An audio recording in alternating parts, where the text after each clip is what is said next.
Kemudian juga ya salah satu yang masih kita ingat waktu jadi panitia, sempat kita dulu menjemput ya beliau dari hotel ke masjid yang tidak ya jauh jaraknya, hanya naik becak. Ya karena kita waktu itu panitia nggak punya apa-apa, ya kita syabab waktu itu. Bismillahirrahmanirrahim. Assalamualaikum warahmatullahi wabarakatuh, kaum muslimin semuanya yang dirahmati oleh Allah. Pada kesempatan kali ini, kita akan mengenang dan mengenal sosok Ustadz Yazid bin Abdul Qadir Jawas. Yang mana mungkin ada beberapa netizen yang belum mengenal pribadi beliau sehingga berkomen negatif. Dan berikut kita simak tanggapan Ustadz Abdurrahman Thoyib tentang meninggalnya Ustadz Yazid Jawas. Insya Allah semuanya atau sebagian kita sudah mengetahui berita duka kaum muslimin, khususnya salafiyin, sedang berduka dengan meninggalnya Al-Ustadzul Fadil Yazid bin Abdul Qadir Jawas rahimahullah ta'ala. Semoga Allah subhanahu wa ta'ala mengampuni dosa-dosa beliau, merahmati beliau, dan melapangkan kuburan serta memberikan kepada beliau kenikmatan di alam barzakh dan di surganya kelak. Rahimahullah rahmatan wasi'ah. Allahumma gfirlahu warhamhu wa'afi wa'fu anhu wa aqim nuzulahu wa wasi' madkhalahu wa adkhalahu fasihah jannati. Ma'asal muslimin ikhwani fillah rahimani wa rahmakumullah. Tentunya kematian seorang alim, kata para ulama, sulmatun fil Islam, sebuah celah dalam al-Islam, musibah bagi kaum muslimin. Rasul SAW mengatakan, innallaha la yantazil ilma intizan walakin yantazil ilma biqabdil ulama. Allah tidak mencabut ilmu agama secara langsung, namun dengan mewafatkan para ulama. Hatta idalam yubki aliman ittakhadan nasu ru'usan juhalan fasu'ilu fa'aftau bighairi ilmin fadallu wa adallu. Sehingga ketika tidak tersisa atau sedikit para ulama, manusia banyak mengambil tokoh agama, ustadz dari orang-orang yang jahil. Ketika mereka ditanya, mereka berfatwa tanpa ilmu, fadallu wa adallu. Nah kaum muslimin, hadis Rasulullah yang beliau sampaikan sekarang mulai terbukti dengan munculnya orang-orang seperti Mama Gufron yang menyesatkan jamaahnya. Kita lanjut videonya.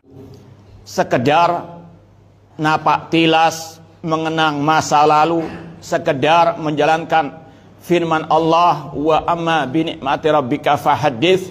Adapun tentang nikmat Allah, maka ceritakanlah.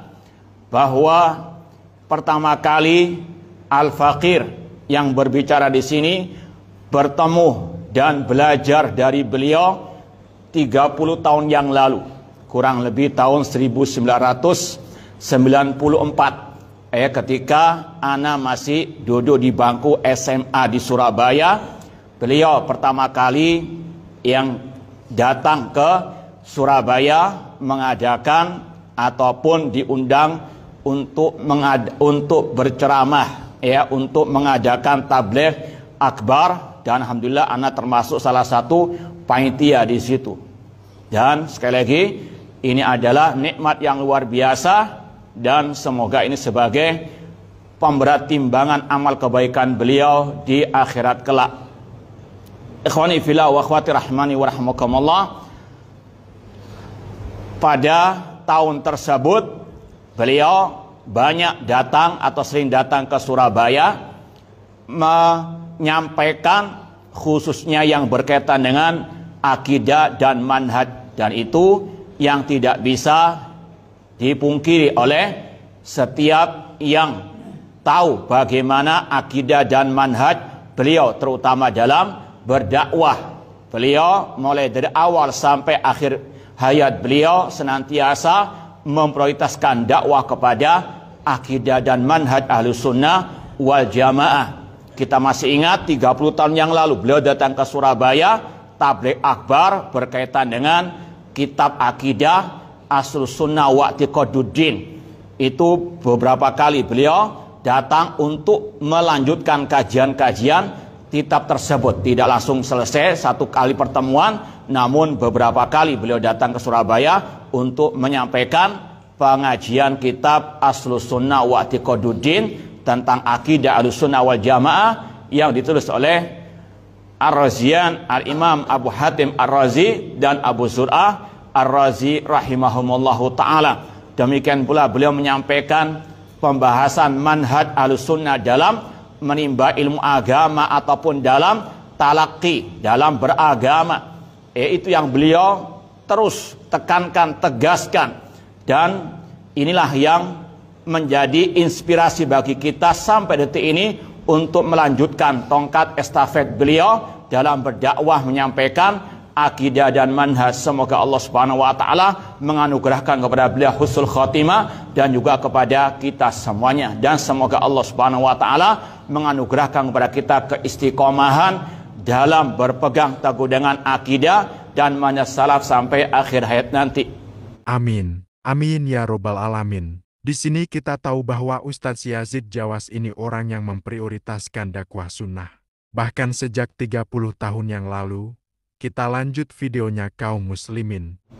Kemudian juga, ya salah satu yang masih kita ingat waktu jadi panitia, sempat kita dulu menjemput beliau dari hotel ke masjid yang tidak jauh jaraknya, hanya naik becak. Karena kita waktu itu panitia nggak punya apa-apa. Kita syabab waktu itu masih modal semangat, meskipun tetap ada yang support dari belakang, namun tadi kita hanya bisa menjemput beliau hanya dengan naik becak berdua, ana dan beliau. Mungkin sekitar jaraknya 300-400 meteran dari tempat pengajian tersebut. Ini menunjukkan bagaimana ketawaduan beliau rahimallahu rahmatan wasi'ah. Dan intinya sekali lagi, ini salah satu warisan beliau sampai detik ini yang masih tetap kita jaga, yaitu tetap kita memprioritaskan dakwah kepada akidah dan manhaj Ahlussunnah wal Jamaah. Meskipun Ahlussunnah tetap punya prinsip, dan itu juga yang beliau ajarkan, bahwasanya kullun yu'khad min qawli wa yutrak ila Rasul sallallahu. Kita meyakini tidak ada yang maksum kecuali Rasul sallallahu alaihi wasallam. Kata Imam Malik, setiap orang bisa diambil ucapannya, bisa ditinggalkan kecuali Rasul sallallahu alaihi wasallam. Baiklah kaum muslimin, jadi itulah tadi tanggapan dari Ustadz Abdurrahman Thoyib tentang wafatnya Ustadz Yazid Jawas.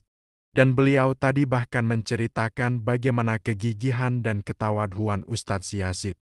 Yang mana Ustadz Yazid ini tak masalah dijemput ceramah naik becak.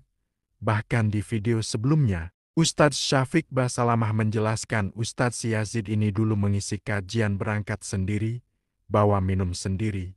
Dan dulu dakwah sunnah itu belum sepopuler zaman sekarang, dan karena jasa para ustadz senior seperti Ustadz Yazid Jawas, maka sekarang kita itu mengenal dakwah sunnah.